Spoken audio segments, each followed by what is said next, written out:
Isu perubahan iklim sudah banyak dibicarakan, mulai dari anak sekolah, mahasiswa, selebriti, hingga pemimpin dunia. Dampaknya sangat mengerikan karena dapat menyebabkan punahnya alam semesta. Dan yang mengejutkan, hal ini dapat terjadi dalam waktu dekat. Karena saat ini, perubahan iklim berakselerasi cepat dengan rata-rata kenaikan suhu bumi hingga 1,1 derajat Celcius. Jika menyentuh 2 derajat, maka akan mengalami the point of no return. Oleh karena itu, dunia bersepakat ambang batas kenaikan suhu bumi adalah 1,5 derajat Celcius.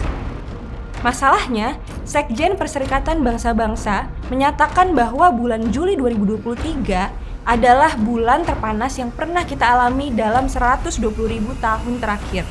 Ia menyebut, saat ini dunia tidak lagi mengalami pemanasan, melainkan perebusan global. Hal ini dikarenakan ulah manusia, salah satunya penggunaan bahan bakar fosil yang menghasilkan emisi karbon sehingga meningkatkan suhu bumi.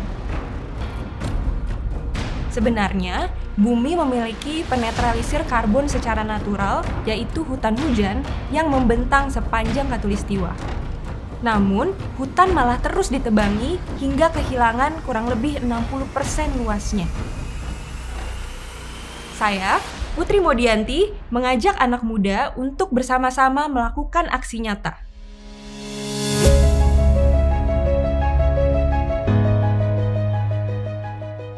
Sudah banyak loh kaum muda yang menjadi aktor perubahan dari Aceh hingga Papua.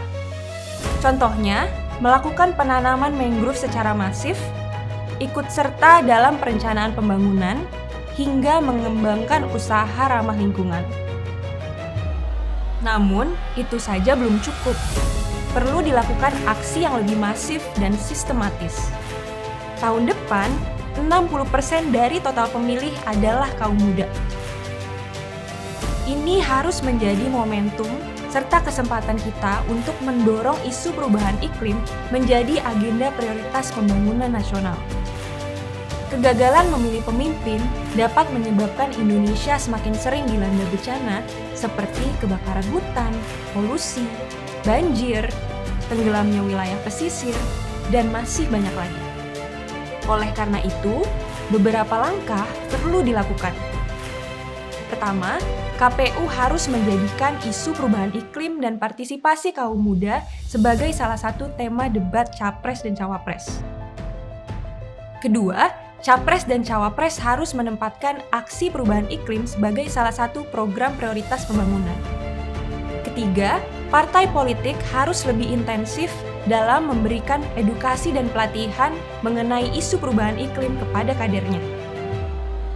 Keempat, media harus secara aktif meliput dan menyiarkan rencana yang ditawarkan oleh Capres dan Cawapres mengenai isu perubahan iklim. Kelima, kaum muda harus menjadi pemilih rasional, mencari tahu lebih banyak tentang program kerja yang ditawarkan oleh Capres dan Cawapres mengenai isu perubahan iklim.